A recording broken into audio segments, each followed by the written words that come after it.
All right, welcome everyone. Semblance of Sanity. I'm Caleb. I'm Jacob. And we're here for Infinity Train, Season 4, Episode 5 and 6. Okay, Mingy. Yeah. Starting some Interesting. good drama for this year.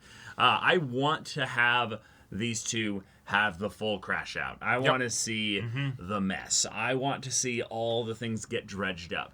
I want their number to go up. Yeah. And that's the starting point, even. Yeah. I think that it going back to the starting point is poetic and again fitting. On the nose. There's Yeah. a lot about this arc from a themes perspective that is very on the nose. Yep. But the stuff with Mingy last episode was a very fun way to go, well, actually, there's a couple things underneath the hood here we'll have to go and inspect. Yeah. Turns out, if you don't stand up for yourself or if you're not cool with confrontation, it still ends up happening, just in a bad way. Yes. Yeah. Exactly. So, okay. Then we're also just on the train. We've met the cat. We've gone through kind of the early classic Infinity Train season stuff. So can we get into the second half classic Infinity Train stuff now where we start to have some really intense psychological stuff happen? I think this is when that is due to happen. Also, we have a bunch of people chasing them. We do. That could also theoretically cause some issues. Because of Cass.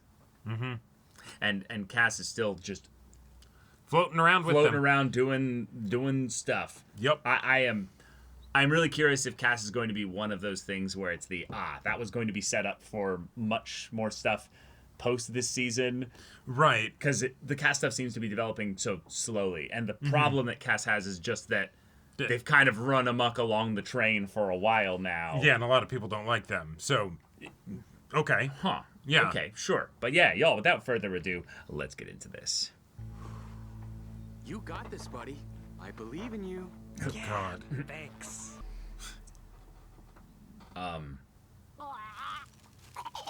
This is like The a bell of baby holding. puzzle. I saw this when I was baby. Each little step can help Ryan learn. I'm just trying my best. All right. Let's not check our number yet. We don't want to get discouraged. He's God. getting babied. It's a puzzle Yeah. for babies. Fun time we've been having. You guys don't seem to be having fun. Smug Yep. and annoyed. Well, What? you seem aimless and hungry. Oh my god. What? We in space, Dandy. My friends are in there. So's the exit. VIP exit. Kez has a very liberal definition of Yeah. the word friends. Also, Great we got point. lessons to learn. Any hints on things we can do to apply the lessons we learned while almost being forcibly turned into piglets? Min, listen to me. We got this. She's a belle. I was at war. Oh. Huh. Well, I'm not gonna leave you unsupervised. Yeah. Okay. This is just getting into a club. That's pretty much what I do every day. Wait here.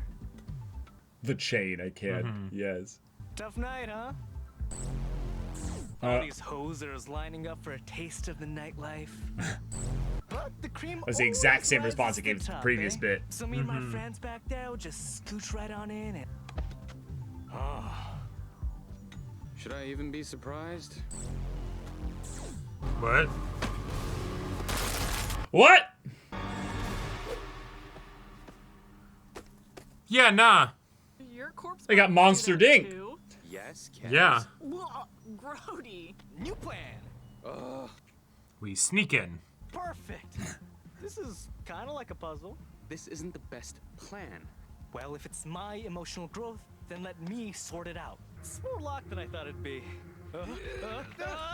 You gave it your best, and that's all anyone can ask. Oh my But god. that big start of the line Oh my sign God. will be happy to welcome us back.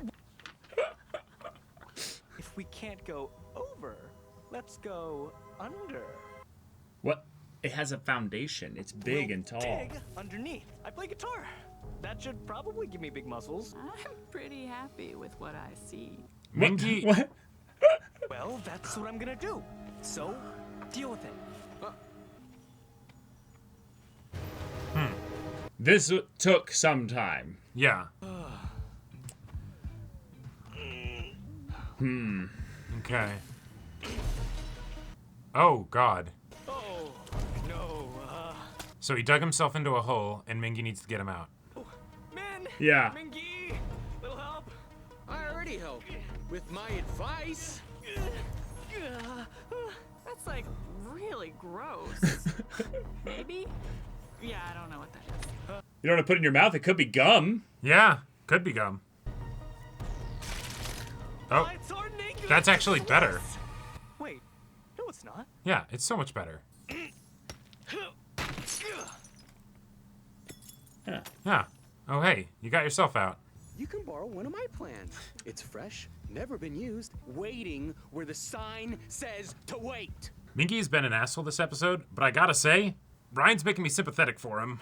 I know you think I'm being mean, but we're here because of you. If you just do everything you're supposed to do, you'll eventually end up where you need to be. Oh, the portals! The line is warped all around the car, right? Yeah. I think so. Most likely. Maybe one of the portals will lead us inside the tower. Can you just let me try something, Min? Without commentary. Yeah, go through it. See Yeah. how it goes. Yeah. Just be Maybe, careful. maybe you wait in line while he's doing that.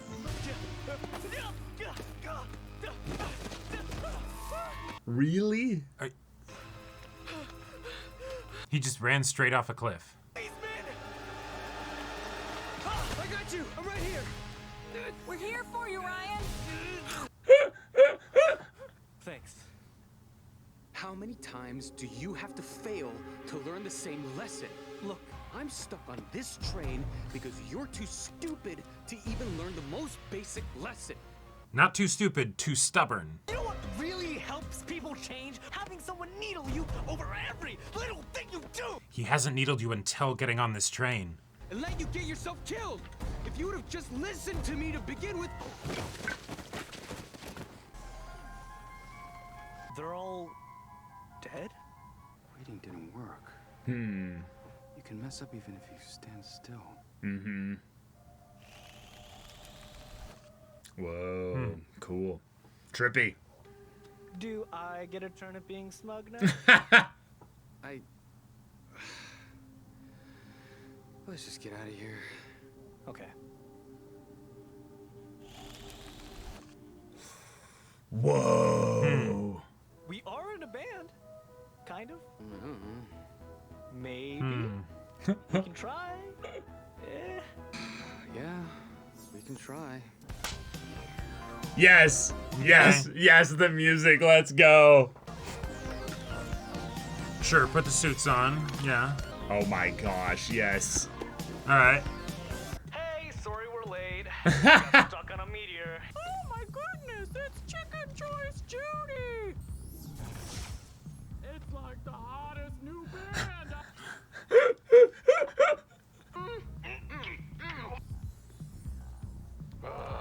Yeah. Oh, Okay. incredible. Yeah, What we're the going full cyberpunk. Yeah. They shouldn't, like, lock until you shouldn't lock. Oh no. Oh, hello. Well, Hello. Yeah, this car has some problems. I do believe it might. This car has some problems, so, Okay. Okay. Yeah. Very fun. Very fun. Maybe it'll ignore us. Or Theoretically, make this could yourself be as okay. big as possible. This is a train-wide announcement. Ah, Your belongings are yours again. That's all. What? oh. Was that 1-1 just right there? Like, Maybe.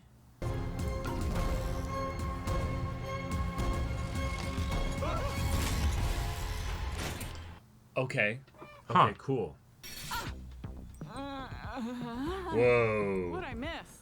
Whoa, trippy. My baby! Mwah, mwah, mm. Nice. Whoa! You brought your mini synth? Oh, I play with it on my breaks at Dumpty sometimes. It's just a toy. Oh. Party time, corpses. Yeah. Okay. All right, we're here. All right, with a bunch of Wait, so living are they astronauts. alive or are they not? Just the ones waiting in line, I guess. I brought a band to play the party. Oh my god, maybe that's why she called them corpses at the beginning. Was that these are her actual oh, no, never mind. Meet best friends. Oh. Brando, Spiceman, Beehive, and Driveway, aka Zuby. Okay. So where's Morgan, Kaz? Couldn't make it this time, huh? Oh, Anyway, these two are Chicken Choice Judy. Which one of you's the band's bad boy? Me. Oh, I don't think either. Checks out. Well, we haven't played in a bit. Yeah, maybe this time you can actually play with me. I'm not the only one who needs to get to 0. Wink. There was a bathroom to change in this whole time? No. This is like the green room. Kaz, this is so not the green room. Told you she'd get it wrong. She took him to the toilet. Yeah, what was I thinking? The actual green room's under the stage. So what's Okay. going on with you, Kaz? Yeah. Oh, No, it's this literally is- a green room. Literal? Anywhere you put it is good. Yeah, it's just been a while. It's like an automaton. Wait, that isn't I'm gonna dress my dog in a toque. I'm gonna dress my cat in a toque. I'm gonna dress my dog in a toque. That extra flavor you added. You just come up with that? Mhm. Dude, you're like so good. We can't play that out there. Why not? We made it up when we were like 6. Yeah, but it's a bunch of Oh. astronauts. Dude, relax. The pressure couldn't be more off. Hey, so like no pressure, but the pressure is on. Now? We barely practiced. Okay, how much more time do you need? I'm actually feeling pretty ready. It's just one song.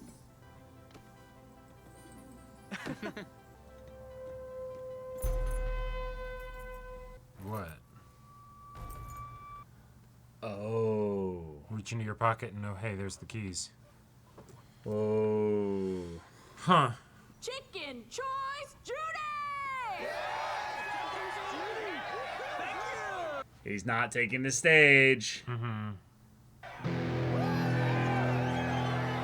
this year's Min. He's got the keys. Again. Wow, there you have it. Okay. Short and sweet. Weren't they great? The door's right here, though. So where are you Yeah. going? Like, Min, we're leaving. Come on, Kaz. you can't leave. That door doesn't open unless the party's like a success. They're gonna have their fight. Yeah. Just leave me alone. Oh, like you just left me alone on stage again? Sorry. Sorry I left you out there. Wait. I wasn't ready. Why did you choose to sit in the grossest room at the party? Kind of feels like home, I guess. But it's not all bad. We just got booed off stage and might be stuck on some giant magical train forever. But what if your shirt didn't fit? What? That'd be worse, right? You still have that? They didn't recognize it? Shrunk in the wash. I can wear this tiny shirt. We can get out of this car. And you can be in the band. What's the end goal here? Even if we become like the best musicians in the world? We're just two Asian guys from BC in a band called Chicken Choice Judy. Can you think of anybody doing what we want to do who look like us? Oh. YMO? Behind the Mask is fantastic. The whole album is fantastic. It is criminally overlooked. I think we just gotta do it. The show's back on. Don't sweat it, Kaz. We never get our hopes up with you. We can always count on you to fail. It's kind of funny. I wasn't trying to be funny. Everyone left. I'll like be out here whenever you're done. Wouldn't want to mess up your. Audience of one. Yeah. Perfect. And the acoustics are great in here. Yeah.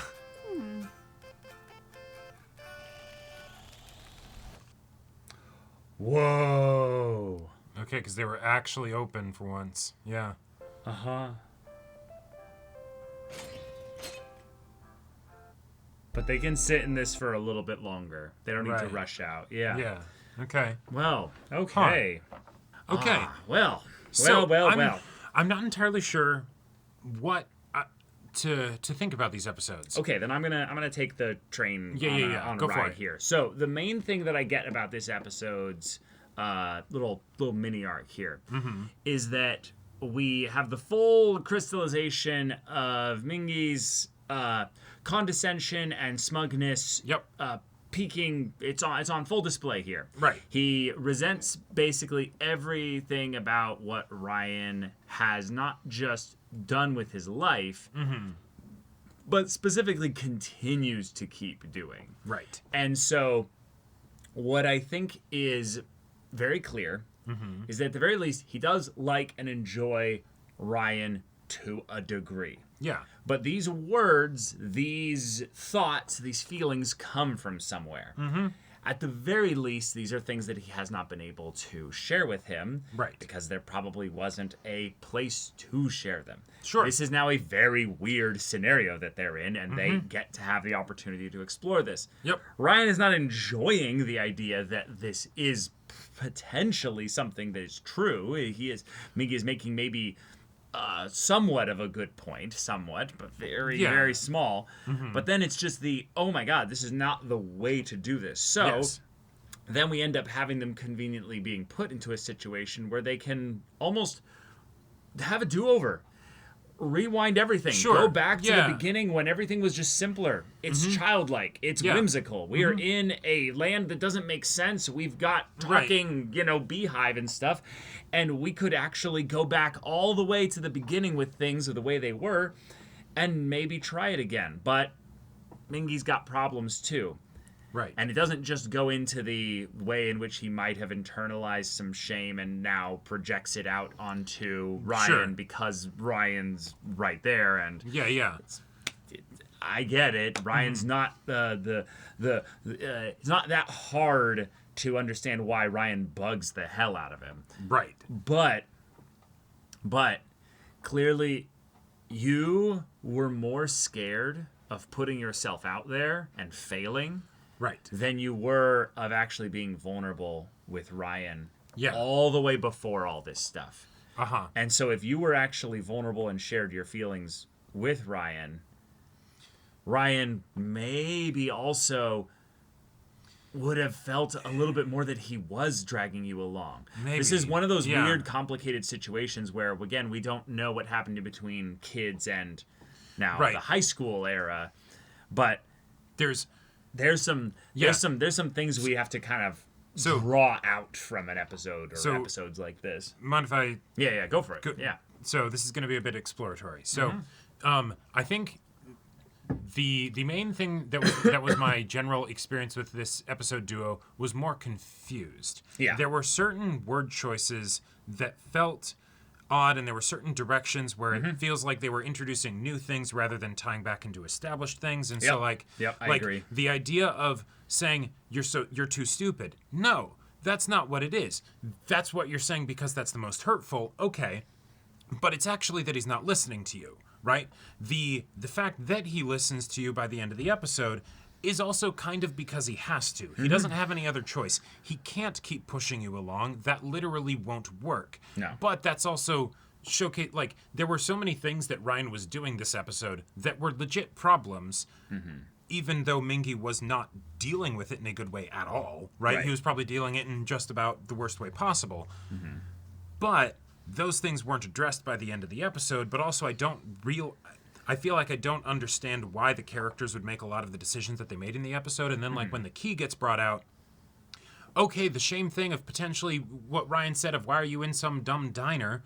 Okay, but where I thought that was going to go is no, you betrayed me. You came in and you basically decided to fuck up my life with no regard for how that would make me feel and then ran off, and that's why we're here. And that's why I'm saying that Mingy's stuff actually goes a bit deeper, is that he's internalized shame. This is not a clear thing of where it's just that, oh, you ran off with the keys that one, thing that ended up having us here. We've moved on from that. We're in the situation where it's, oh, I never felt like I could be myself and be confident in the same way that you made me feel confident about playing on this little synth thing that I'm like, it's just a toy. And the first time I did it with you, parents looked at me disappointed and were like, oh God. And it's gotcha. I can't take any of this seriously.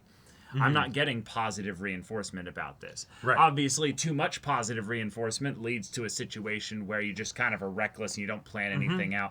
I love that we're exploring this from a mature kind of adult standpoint. The problem is that this show is kind of immature and silly and light with some of the themes that they're exploring. So the stuff with Cass actually feels like it pulls away from the things that are potentially really interesting to explore. And in the past, with like previous seasons, whenever there's a thing that gets brought up, it's usually not beaten around the bush. It's like, it's very direct and to the point because you don't have a lot of time. We're already 60% of the way through the season. Arguably the story with these characters, unless it is set up for a 2-season thing.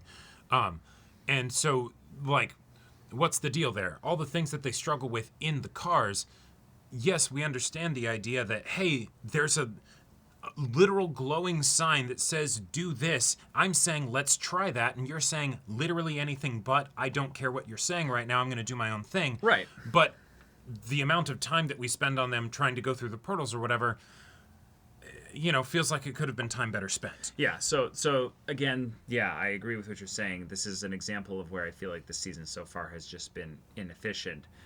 But the reason why they're doing it is one that we already understand, like, overtly. Ryan would rather die than be confined to doing things the generic, traditional gray, way, societal way. Yeah. And so the joy that we have of these characters potentially eventually blending elements of each other and learning to grow together into whatever kind of relationship they end up having is great. But then we end up spending a lot of the time showing this kind of mystery of like, wait, what is Cass and who are these friends and stuff? And okay, I guess we can build up the similar themes of Cass's like failure being something that she avoids with like a crippling amount of anxiety. Like, I don't want to have that be brought up and stuff. Yeah, and so the sort of like confident, peppy persona is a front to cover for that. Sure. Yeah. Maybe, but like, it feels like there are things that are being brought up that aren't getting those little narrative confirmations. Like when Mingy brought up the whole thing of like, hey, what's the end goal here, right? I'm like, yeah, awesome, let's go, right? This is the thing that we really need to talk about. Let's say we do the thing and we become super popular. I'm like, sure, yeah, like let's actually have them have a conversation about the future. What do each of them want, right? And then he brings up the idea of, do you think that's something that two people who look like us, two Asian guys from BC would be able to do? And I'm like, oh shit, that is a huge topic that has not been brought up really in the show. We've had it's in the subtext of their names, sure, or the cultural, the family upbringing expectations, their family differences and stuff. But that wasn't like, if you want to go for the, hey, the reason his family has all these high expectations is because you have to be perfect in order to achieve bare minimum expectation. Sure, that was shown for Mingy. No, totally. But there was nothing of that really shown for Ryan, but it also wasn't shown as a societal thing. It was more just your parents are like this. Yeah. And I guess the point of that is that that's meant to have been shown thus far. That's also something that we spent a lot of time with Mingy making the point that he was absolutely I am the sole kid of this couple who very much are the helicopter parents pushing me down a specific line that they pre-planned for me. Yep. I'm sure there are many people of tons of different backgrounds that can relate and have had similar experiences to that. But the idea that that's where his anxiety and shame and stuff comes from, I feel like was already kind of established. So having it be something where it's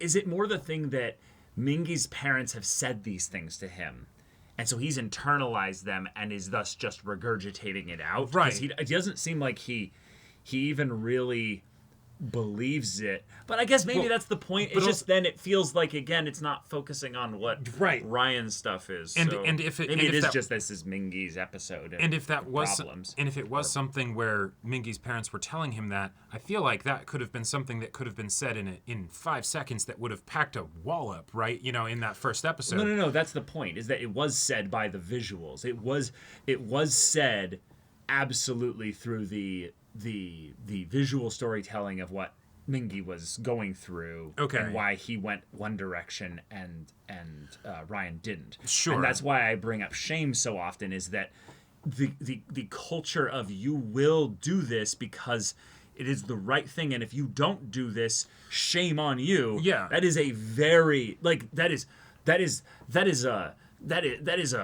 a bedrock of the culture of you must basically perform this way, and if you don't, you get disappointment, and you get stop this time wasting thing here, and maybe even also the slight inference that Ryan was a bad friend for him even back then, before things got to where they were potentially actually bad. Oh yeah.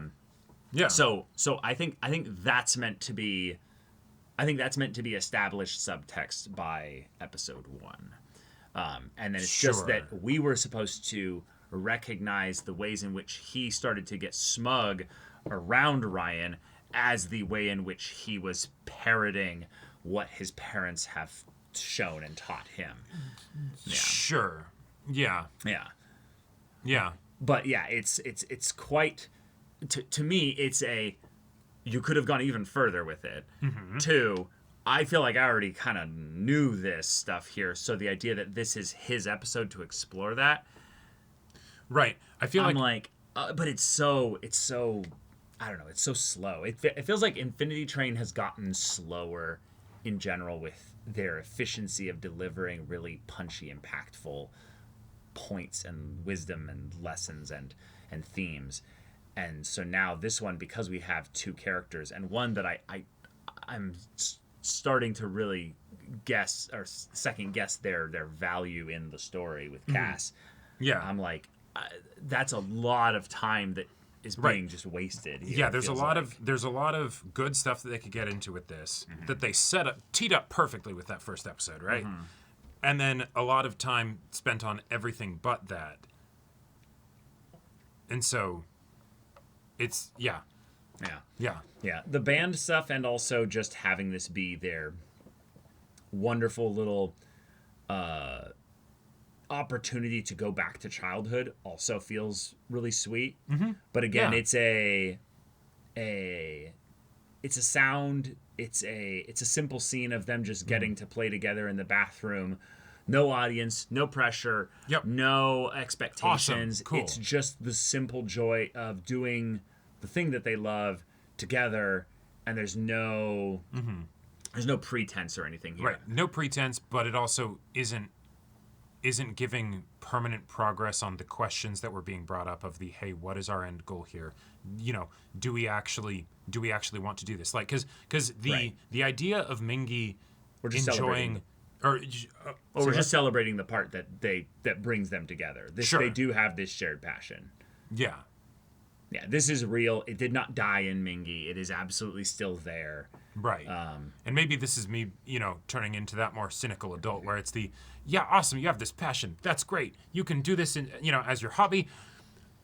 I feel like, Mingy, you are not the type of person who would want to, perform at retirement homes until you can figure out how to make it big. Well, no. Actually, let's unpack that. Why does he not seem like the type that would want that? I don't think he is someone who likes risks. Well, does he not like risks because his parents smacked him anytime he went towards risky things? That is an absolute possibility. So what I think is, again, I've been saying this for, I feel like, the last few episodes. Mingy's stuff goes deeper. It is not just what he shows on the surface. There is a point in the visual storytelling for this episode in that he still wears the gray outfit and stuff when there's clearly like a shirt underneath it and stuff. Like, he's kept things the same way Okay. all throughout this. Now, obviously, they got their stuff. Right, it's back to their usual clothes. But, sorry. This is their usual clothes. Right. Sorry. That actually was ironing my point home even further. Okay. If you look at the point when they do get their stuff back, right? Mm-hmm. He immediately changes everything there. Mingy is holding his stuff, waiting for an opportunity to change. Right. But look at the colors. Mm-hmm. Oh yeah, it's still more or less the same. It's so much the same. I thought he hadn't changed at this point in the scene. He's got that gray color palette. Yep.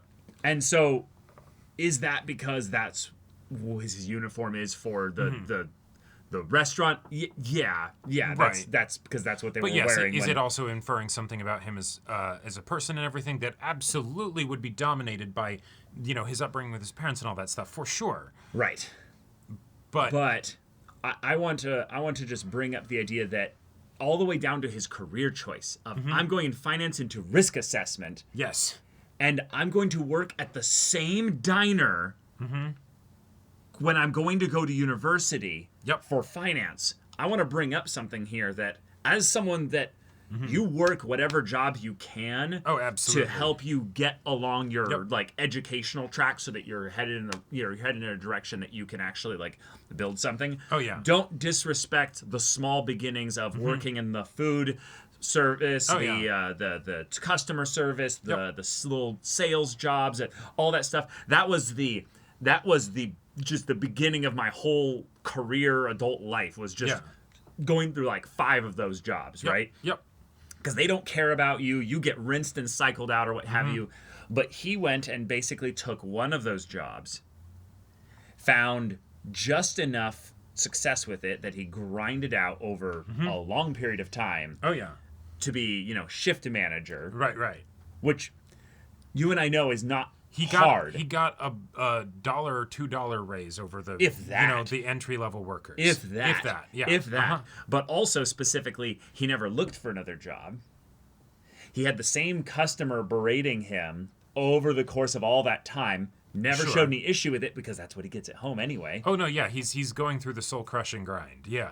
Well, I don't even think he's grinding. Okay. I think he's sleepwalking. I think he's not making choices. I mean, sure. This is the I'm paying my way through university, right. And he's in Canada, so they can actually do that. Totally. Yes, that's great. Yeah. But I was gonna say, I think he could have traded up at some point. He could have made a decision along the way to not have to stick at the place where that one old guy just berates him. Oh, sure. Yeah. Right. It's okay. So you know what I mean? Yeah. So there's a difference between grinding and versus being I actually don't make decisions unless it's handed right in front of me. And that was kind of the point of the early episode problem of you kind of just bickered until something just kind of fell in your lap and then you moved on. Right. So I'm gonna go a bit into unpacking the potential story that's beneath the surface for Mingy. Okay. Or at least my perspective of it. Yeah. Because, and this is a problem of the show, they're kind of making us need to finish a lot of their work. Yeah, that's true. That's true. But a little bit, yeah. If I were to give a reason for why I think Mingy would have followed along with what his parents say, a decent part of it is going to be they are very opinionated about what's best, right? And he isn't good at confrontation, and there's 2 of them, and he's outnumbered. Yeah, exactly, right? And so he ends up doing what they say. But I'll imagine a decent part of it is because the stuff that they say to him makes sense, right? It's I do want to have a practical, stable job. Yeah, when I think about all the trouble that Ryan gets up to, I don't necessarily want all of that, right? It's fun when they're playing as little kids and he grows up and he's like, Sure.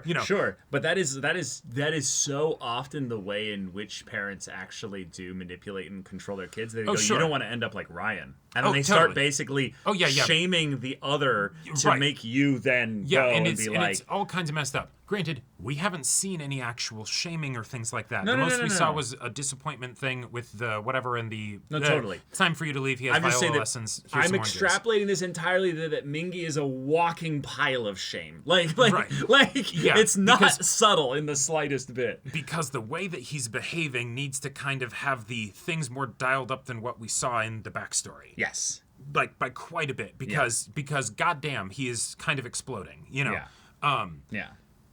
That being said, right, given that that's something that's been his lived experience for like his whole life, right, assuming that it is something like that, we haven't actually ever seen him just be Mingy, right? Because he either has the overbearing influence of his parents or the overbearing influence of Ryan, right? Yeah. And so ideally, what I would actually want for him as a person is to, yes, have that time away from himself, go to university, whatever, you know, like, and to really be able to assess and figure out what, you know, he wants out of life, right? And the train is literally an opportunity for that. But Ryan's right there. Ryan's right there. Because the train has assessed, probably properly, that his problems are actually more deeply tied to Ryan than we let on. And so, the deepest cut that might even be why this show gets canceled. Oh, yes. Is that he's gay, he likes Ryan, and he cannot separate himself from this toxic guy because he's actually interested in him. And that, I would say, is the thing that has the best, like, under-the-table foreshadowing with what we've gotten with all of the blushes and things like that. Now, because remember when this came out, or no, actually, didn't this come out pretty recently? Yeah, the final season, I think it was. So there probably wasn't as much. Yeah, because this is HBO Max, or it was the Max. Exactly. Now I don't know what kind of offset with years of societal acceptance Canada is from the U.S. and things like that, or it's the same, or just the idea of what the overbearing parents and things like that, what that would potentially bring with it. I mean, this is also set in a time before the modern era. Oh, that's true. So that's remember, these are some subtle world building things. No, that's a good point. That is a very good reminder, because very least it's this is decades a good 25 before season 1. years or so. Yeah, so this is probably in the 90s. Could be even earlier. Could be earlier. Earlier. I would guess at the very least we are not in a very gay friendly I'm going Western to posit world. I'm going to posit that it's post 80s, because Ryan is doing something that is not, like, if it was the 80s, Ryan would actually maybe have a pretty decent shot of doing a music thing, right? Whereas, like, I feel like once actually we should know based on the band that they mentioned. The 60s, 70s, 80s, it's like, all right, cool, being a musician, I don't know if that'll exactly be a smooth life, but possible, possible, you go for it. 90s, like, you missed the train, my guy. Like, that's bad idea. It like, is really funny. You're going to be playing in retirement homes. Yeah, it is really funny how actually the band in your teens, you're in a band, and it's like in your 20s, like, oh, you're in a band. Oh, 30. Oh, you're in a band. Right, exactly. Yeah. So okay. I think the reminding ourselves that this is a while ago definitely helps with the whole. Yeah, but I don't think we need to over-index on that. That's just a flavor thing that will add to the overarching bit, which is Ryan's issue is clear. It's obvious. He does not listen. Well, no. Oh. He is reckless. He is irresponsible, and he is not. Considerate? I would say he is not taking. I guess that no doesn't listen does actually kind of encompass a lot of that other stuff. Because I'm sure in his mind he's not actively ignoring the things that Mingy's saying, right? He's not like saying that Mingy doesn't matter or whatever. No. He's just not paying attention enough to actually notice the things that Mingy's trying to tell him. Which would set up pretty nicely for a potential love story side of things of, I've been dropping signals all along, but I'm too shy and shame-ridden to acknowledge that. And so maybe it's not actually that I like the music, hence why I decided against it. It's actually that I like you. But then I'm like, I look at things and I'm like, I don't think that will actually go well. And so then I choose I'm tricked into thinking that it is an A or B situation, that there is no third option. And so then I look at B and I'm like, I definitely see issues there. Okay, not that. Well, the only other thing is A, right? Because of how he's been brought up or whatever, he doesn't believe that there's in creating an option C, right? Yeah.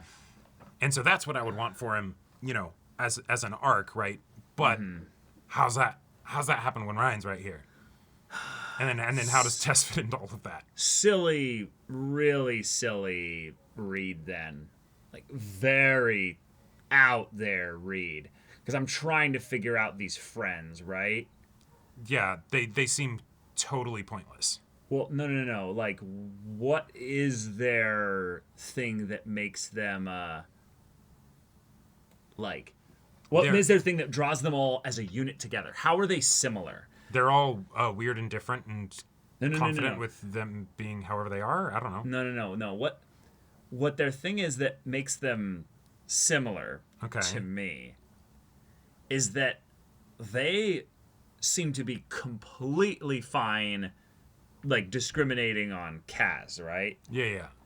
But they have a rock solid, like, they are solid. The 5 of them are tight. They are super tight. Yeah. Now, nothing about them makes sense as to why they would be tight necessarily together. Sure. Yeah, or even in the episode. Well, yeah, sure. But, like, is there something there with that? Like, well, what I see from them is that they all kind of have the same general expression, other than the chicken and the rock, because those are a bit, whatever. Yeah. And they basically know what they're about. They're not necessarily great people, but they know what they're about. And so that's the classic, like, cool kids club, whatever thing at, a school or a whatever type situation, right? But, and so they're like, oh, okay, here's a person who has insecurities. We're going to poke at them. Sure. I guess maybe it's then the thing that Kaz is basically looking for friends. She's been saying, like, oh, yeah, I'm super cool, popular. Yeah, right. I'm actually have no friends and I'm really lonely. And so I'm going to stick with these 2 people who have no idea who I am, because that's I went to a new school and I can remake myself into whoever I want to be. Sure. Yeah. But yeah, the next 2 episodes will probably help solidify a lot of where they're putting the direction on this show, whether they're going to be leaning more into the cast kind of storyline things, or they're going to be leaning more into the dynamic of these 2 as, like, actually getting their number down successfully, and we didn't have it revert back from 127 or whatever it got down to. But yeah. I think this is going to be a setup. It's not going to be a complete season. I think it's going to be set up for a 2nd season, or a 5th season rather, that doesn't end up coming, and that explains the pacing of it. That'd be sad. Yeah, that would be sad. Really sad. Yeah, and also the idea that they tried to break formula so hard with things, and then got cut halfway. Yep. I'll bet they found out at this point, like, somewhere along the line, and they probably maybe, like, figure out a way to have it be a modicum of an ending. But I guess Infinity Train never really needed to have a series finale. You just stop telling stories of people getting on the train. And I will say, if this was the season that they set up, thinking that they'll get another season, I would not be surprised if it's they actually looked at the season and they're like, nah, we're not going to pay for another.